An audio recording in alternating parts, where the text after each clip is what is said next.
آپس میں بات بھی ہوتی تھی بعد میں بھی، لیکن وہ سب کا یہی خیال تھا کہ بیسیکلی ایک پولیٹیکل وار تھی اور یہ اتنی کچھ جنگ والی وار نہیں تھی.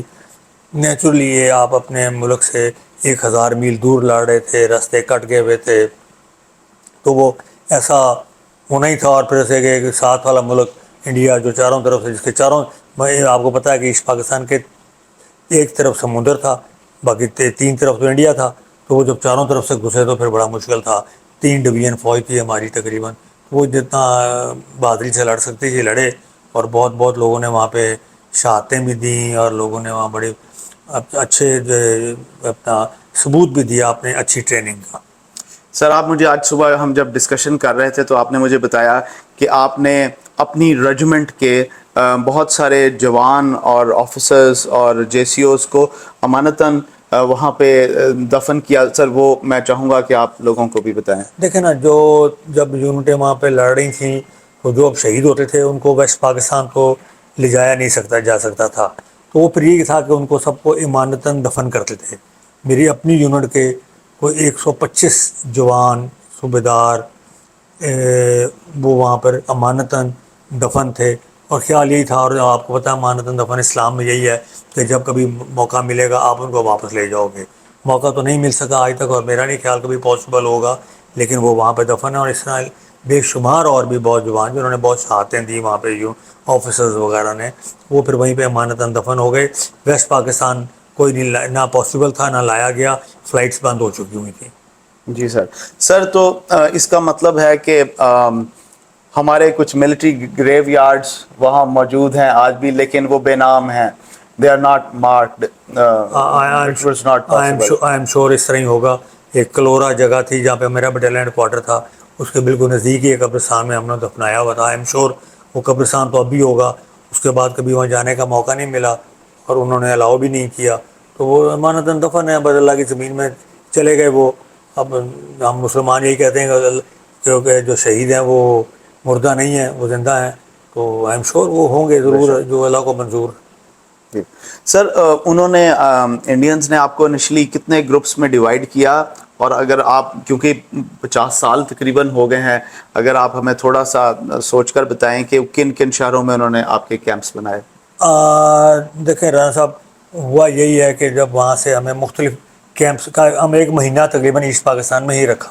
آئی ایم شور انہوں نے اس دوران اپنے کیمپس تیار کیے، تاریں لگانی، ایک بار لگانا، جو پریزنر آف وار کیمپ کا ایک ہوتا طریقہ. ہمیں وہ لے گئے اور ہم لوگ وہاں سے پہلے شیلانگ گئے، گوہاٹی گئے، وہاں سے ٹرین بیٹھی، ٹرین 3 دن کا سفر کیا اور ہم لوگوں کو الہ آباد لے گئے. اس طرح مختلف کیمپ سے جو جسور میں پکڑے گئے ان کو کیلکٹا کی طرف سے لے گئے، جو نیچے کمیلا سے پکڑے گئے ان کو الگ راستے سے لے گئے.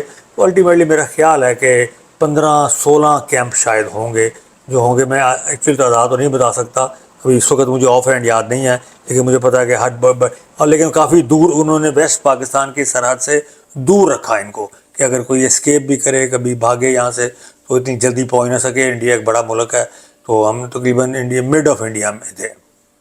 سر ہم نے بہت ساری کہانیاں سنی، جیسے میجر نادر پرویز اور کچھ اور لوگوں نے، وہ وہاں سے بھاگے بھی اور وہ کامیاب بھی ہوئے.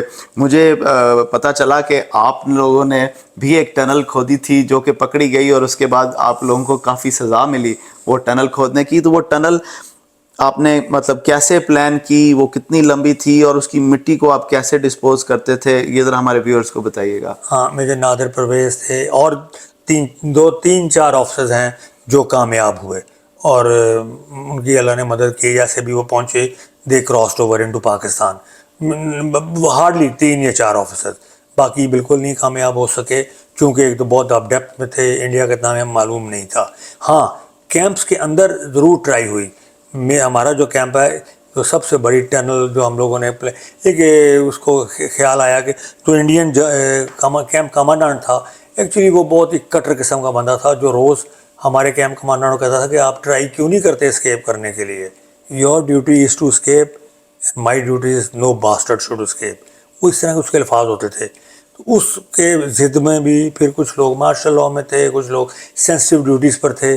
تو ایک پلان ہوا کہ ہم یوں کریں گے، اور وہ ایک ماسٹر پیس چیز تھی جو بالکل انڈیا کو پتہ نہیں چلی. 2 سوا 2 مہینے اس کے اوپر کام ہوا، زمین کے اندر گئے 10 فٹ 104 فٹ گہری سرنگ نکالی اور ادھر سے پرلی سب سے نکالی، اور بالکل کوئی کسی کے علم میں نہیں آیا، بڑا ایک اچھا پلان چلا۔ درخت ہم نے وہاں 2 درخت کاٹ لیے انڈین کی پرمیشن سے، اس کی مٹی اٹھائی، اس کی مٹی اٹھا کر اس مٹی کو اس کے ساتھ ملاتے تھے۔ باسکٹ بال کورٹ کو، کرکٹ کے چھوٹے سے ہم نے بنائی ہوئی تھی ٹیمیں، اس کو لپائی شپائی کر کے وہ مٹی بھی چھپ جاتی تھی۔ انڈینز کے لیے بڑی وہ خفت کا مقام تھا، لیکن بہرحال یہ بھی میں کلیئر ہوں کہ ہمارے میں سے ہی کسی نے، اب اللہ جانتا ہے کہ وہ کس نے کیا، ہمارے کیمپ کے بیچ میں کوئی 60 سویلینز بھی تھے، کوئی ڈر گیا نہیں ڈر گیا یا کیا ہوا، اس میں سے کوئی رپورٹ ہو گئی، اور آخری دن جب بالکل لاسٹ ڈگنگ ہو رہی تھی تو اس وقت وہ انڈین اندر آئے، اور انہوں نے جا کے وہ باتھ روم میں جو ٹنل بنی ہوئی تھی نیچے جا رہی تھی وہاں پہ آ کے پہنچ گئے اور انہوں نے پکڑ لیا، اور اس کے بعد نیچرلی سزا تو ملنی تھی۔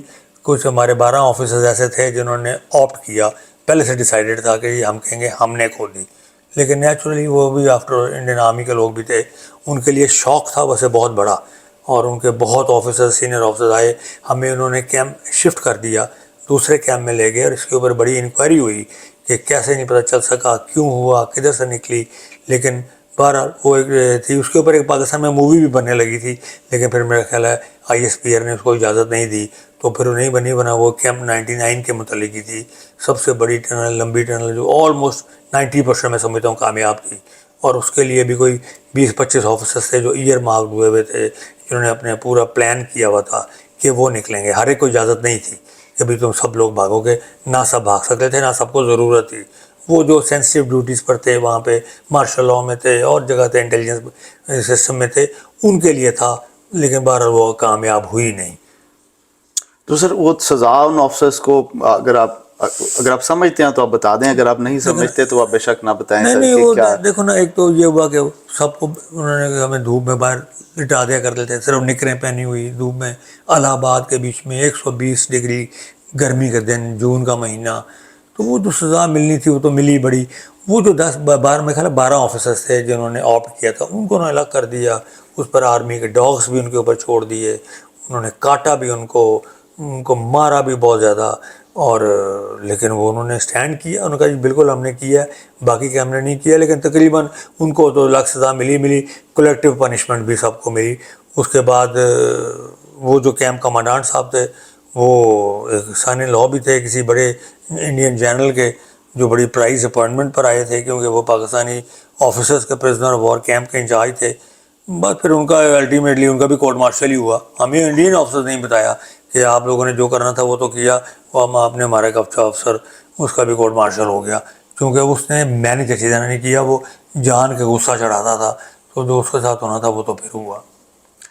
سر ویسے روٹین کیا تھی؟ صبح آپ کو وہ نماز وغیرہ پڑھنے دیتے تھے، گیمز کرنے دیتے تھے، یا مشقت لیتے تھے، اور کھانے میں کھانا کیسا تھا؟ اور نہیں وہ دیکھیں جی، پرزنر وار کیمپ میں تو جو کھانا پکانے والے لوگ تھے وہ ہمارے اپنے سپاہی تھے، جو ہر یونٹوں میں ہوتے ہیں، کوک ہوتے ہیں، لانگری ہوتے ہیں، سر آپ کو پتہ ہے، وہ ہمارے کیمپ میں بھی تھے، انہوں نے ہمارے کیمپ میں بھیج دیا ہوا تھا ان سپاہیوں کا، تو وہی تو آفیسرز کا کیمپ تھا، لیکن راشن جو تھا وہ انڈین آرمی کی طرف سے آتا تھا، پکاتے وہ تھے، اور مہینے میں ایک دفعہ گوشت مل جائے، ان کو پتہ تھا کہ مسلمان ہیں، مہینے میں ایک دفعہ گوشت ملتا تھا، باقی 29 دن تو آپ سبزی کھاتے تھے، لیکن کھانا ٹھیک تھا، کوئی اتنے یہ نہیں تھا، جو راشن کے مطابق چل رہا تھا وہ چلتا رہا، کوئی کھانے میں نہیں تھا۔ ہاں بڑی خوشی کا دن ہوا کرتا تھا جس دن پتہ تھا کہ آج بھائی گوشت پک کر آیا ہے، اس دن بڑی کیمپ میں لوگ سب واک کر کے بڑے ایکسرسائز وغیرہ کر کے تیار ہوتے تھے، چلو جی آج گوشت ملے گا کھانے کے لیے، پھر وہ بالٹیوں میں سرو ہوتا تھا،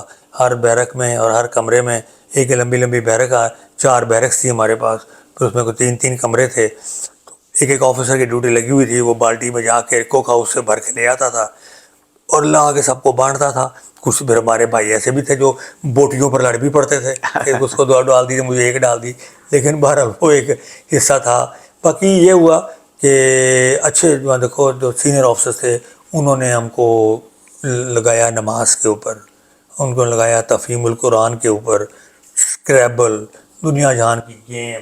ہمارے ساتھ ایک کرنل شجاع الدین بٹ جو پاکستان کرکٹ ٹیم کے میں رہے ہوئے تھے، ان کی وجہ سے MCC نے انگلینڈ سے پورا اکوپمنٹ ہم کو بھیج دیا، میں خود چونکہ کرکٹ فیملی کا تھا بندہ، اس طرح بہت آفیسر تھے جو کرکٹ کھیلتے تھے. ہم لوگوں نے نیٹ لگا کر کرکٹ بھی کھیلا، باسکٹ بال، والی بال بھی کھیلا، اسکریبل بڑی کھیلی، قرآن پاک بڑا پڑھا، قضائیں نمازیں بہت پڑھیں، جو بھی یہ کر سکتا تھا. بس یہ کہ یہ تھی جو روٹین جو چلی.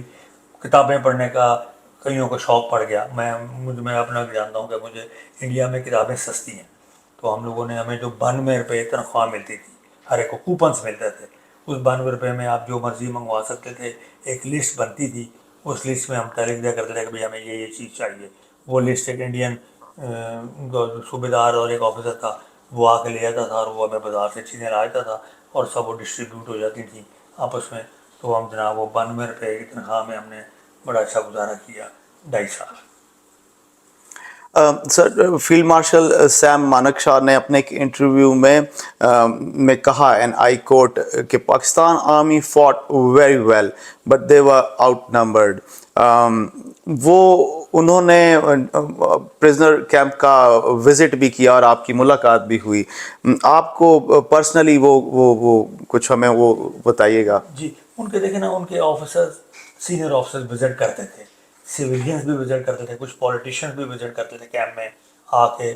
اور غفار خان کا رشتہ دار بھائی تھا میرا، غفار خان کا، وہ وہاں پہ بہت سینئر پوسٹ پہ تھا، وہ بھی آیا.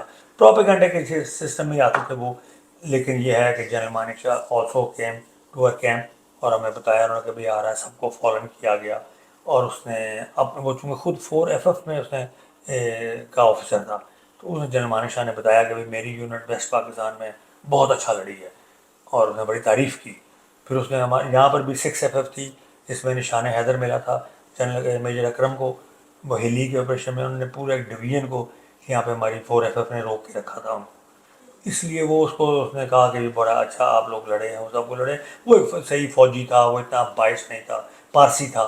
تو اس نے تعریف بھی کی سب کی، اور اس نے کہا کہ بس ٹھیک ہے، ابھی جنگ ختم ہو گئی ہے، تو ابھی آپ لوگ یہاں پریزنٹ ہیں، دونوں حکومتیں فیصلہ کریں گی، جب حکومتیں فیصلہ کریں گی ہم آپ کو واپس بھیج دیں گے.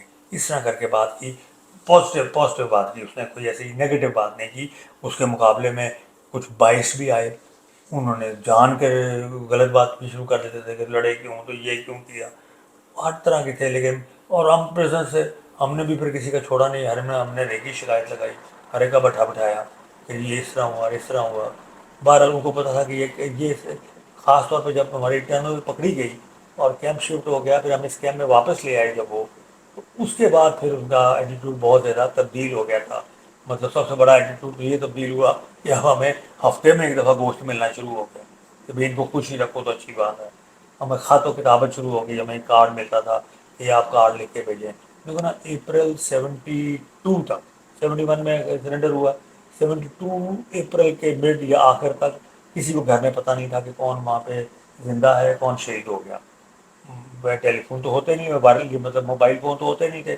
تو وہ لوگوں کو، ہمارے گھروں کو یہ لیٹر چلا گیا تھا کہ یور سن اور یور بردر جو بھی ہے بلیو شہید اور پرزنر آف وار. پھر جب ہمارے خط گھروں میں گئے، مطلب مائی مدر سے کہ ہمیں اپریل میں تمہارا خط ملا، تو ساس کہ وہ بندہ ابھی تک زندہ ہے.